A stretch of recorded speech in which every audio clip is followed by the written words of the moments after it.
வணக்கம். திருமந்திர தொடர்ல இறைவனின் பெருமைகளை எல்லாம் பார்த்து கொண்டு வருகிறோம். அந்த வரிசையில் ஒரு பாடல். ஒவ்வொரு பாடலுமே ஒவ்வொரு வகையான கண்ணோட்டத்துல இறைவனுடைய பெருமைய திருமூலரால சொல்லப்படுது. அந்த அற்புதமான அனுபவத்தை நம்ம எல்லோரும் பெறணும் அப்படிங்கிறதுக்காக வேண்டி தொடர்ச்சியாக ஒவ்வொரு பாடலா எடுத்து சொல்லிக்கிட்டு வரேன். அந்த வரிசையில் இன்னைக்குள்ள பாடல்.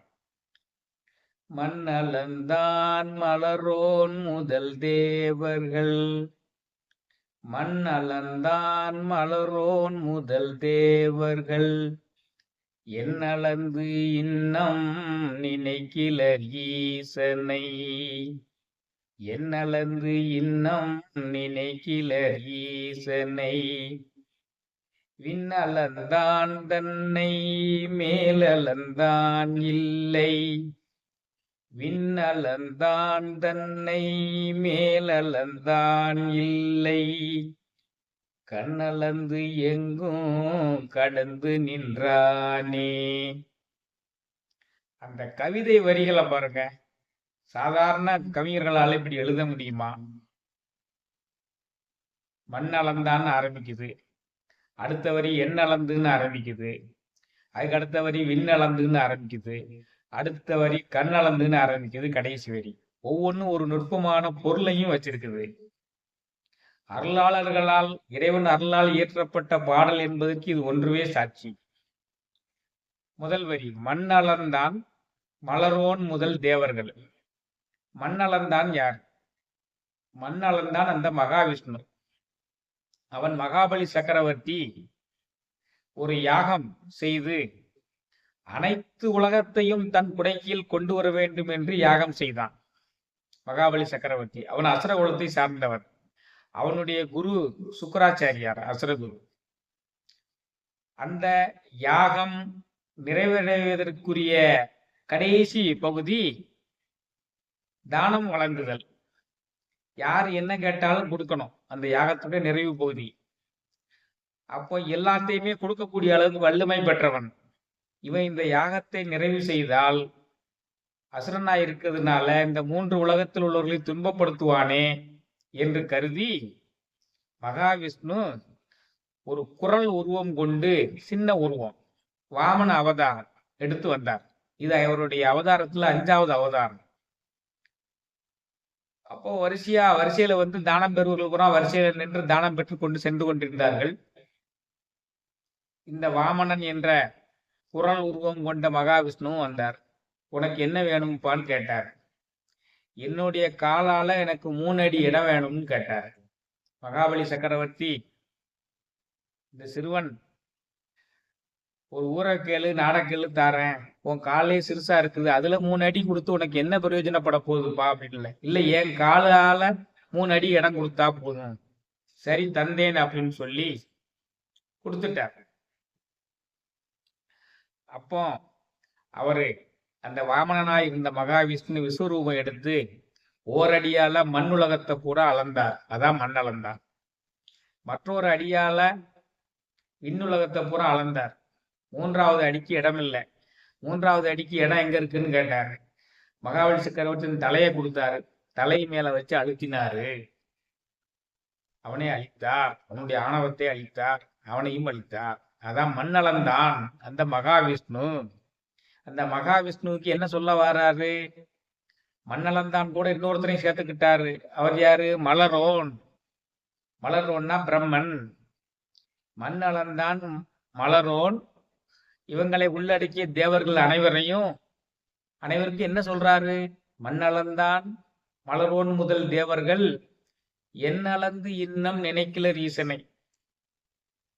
என்னளந்து இன்னம் நினைக்கலர் ஈசனை. என்ன அளந்துன்னா அவருடைய வாழ்நாட்கள் எல்லாம் அளவிடப்பட்டது. இந்த பிரபஞ்சம் ஒவ்வொரு யுகமும் ஆரம்பிக்கும் பொழுது இறைவனே வந்து அனைத்து சக்திகளையும் அனைத்து தத்துவங்களையும் தோற்றுவிக்கிறான். அந்த ஆதிசிவன் ஒருவன் தான் நிலையானவன். அவன்தான் நிலையாக நிற்கிறான். கண்ணுதலான் ஒரு காதலில் நிற்கிறான் என்றால் என்ன? இந்த யுகம் முடிந்த பின்னும் அவன் ஒருத்தன் தான் நிற்பான்.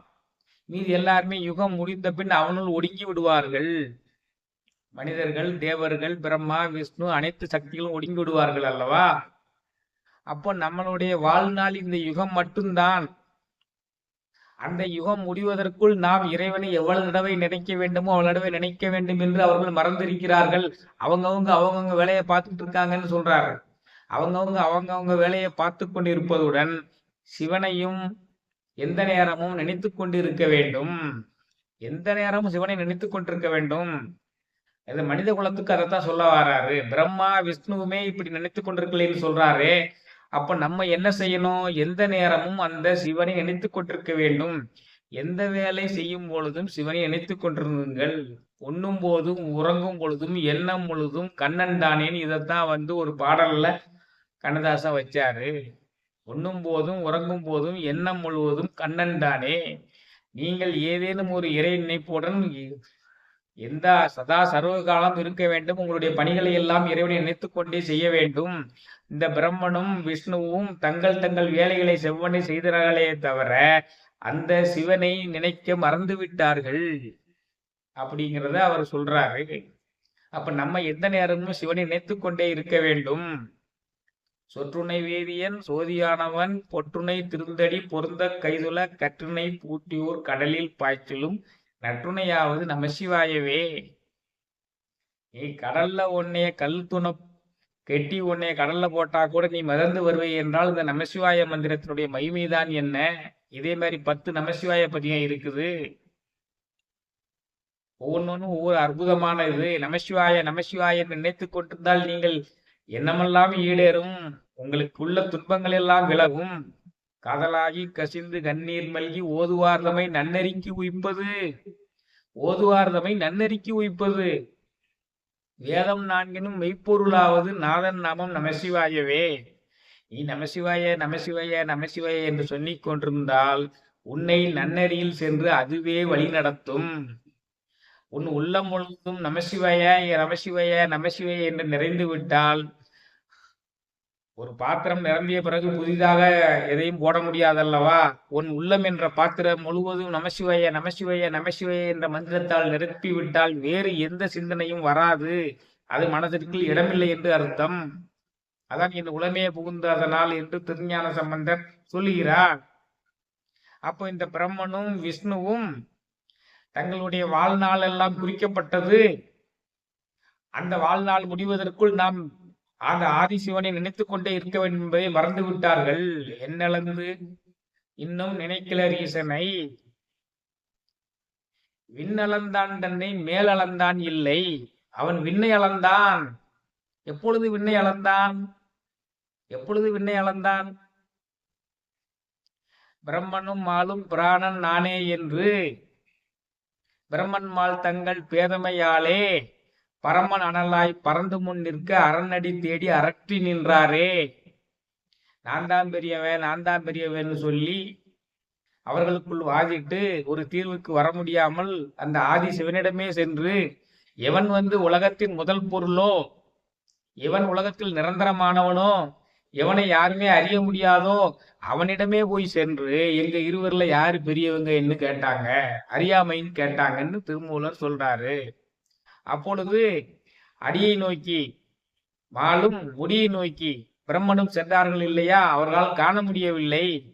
திரும்பி தங்கள் தவறை உணர்ந்த நேரத்தில் அவர் பேரொளி பிளம்பாக புவனங் கடந்தன்று நின்றான். திருவண்ணாமலையில நின்றான். லிங்கோத்பவ தத்துவமாக நின்றான். அப்பொழுது அவனுடைய அடிப்பகுதியானது பாதாள உலகத்தையும் தாண்டி சென்றது. அவனுடைய முடிப்பகுதியானது விண்ணுலகத்தையும் தாண்டி செல்கின்றது. கண்டுபிடிக்கவே முடியவில்லை. அடி எவ்வளவு தூரத்துலதான் இருக்குங்கிறது யாரும் அறிய முடியவில்லை. அவனுடைய முடி எவ்வளவு உயரத்துலதான் இருக்கு என்பது யாரும் அறிய முடியவில்லை. அதான் விண்ணளந்தான் தன்னை மேலளந்தான் இல்லை. அதை கண்டுபிடிச்சவங்களே கிடையாதுப்பா. அது எங்க ஆரம்பிக்குது எங்க முடியுதுன்னே தெரியாது. யார் அறிவார் எங்கள் அண்ணல் பெருமையை? யார் அறிவார் அவ் அகலமும் நீளமும்? பேரறியாத பெருஞ்சுடர் ஒன்றதின் வேறறியாமை விளம்புகின்றேனே. அந்த வேற யாருமே அறிய முடியாது. வேறறியாமை விளம்புகின்றேனேன்னு மற்றொரு பாட்டுல சொல்றாரு. அந்த விண்ணளந்தான் தன்னை மேலளந்தான் இல்லை. கண்ணளந்து எங்கும் கடந்து நின்றானே. கண்ணளந்து என்றால் தன்னுடைய கண்களால் கருணை மழை பொழிந்து உயிரினங்களை எல்லாம் காத்து அனைத்து உயிர்களுக்கும் அவனே எல்லாமாக நின்று அனைத்து உயிர்களையும் வாழ்வித்துக் இருக்கக்கூடிய அந்த சிவன் எப்படிப்பட்டவன்? எங்கும் கடந்து நின்றான். அவன் எல்லா இடங்களையும் கடந்து நின்றவன். இந்த பிரபஞ்சம் முழுவதும் நிறைந்து உள்ளவன். இந்த பிரபஞ்சத்தை விட பெரியவன்.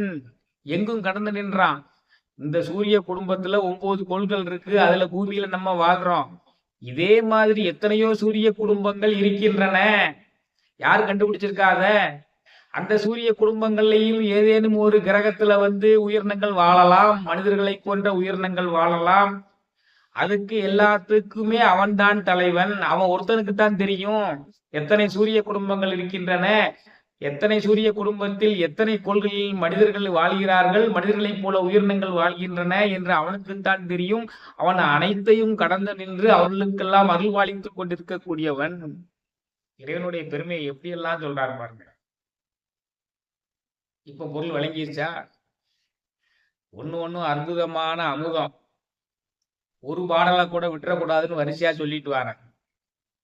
மண்ணலந்தான் மலரோன் முதல் தேவர்கள் என்னலந்து இன்னம் நினைக்கில ஈசனை விண்ணலந்தான் தன்னை மேலலந்தான் இல்லை கண்ணலந்து எங்கும் கடந்து நின்றானே. நன்றி.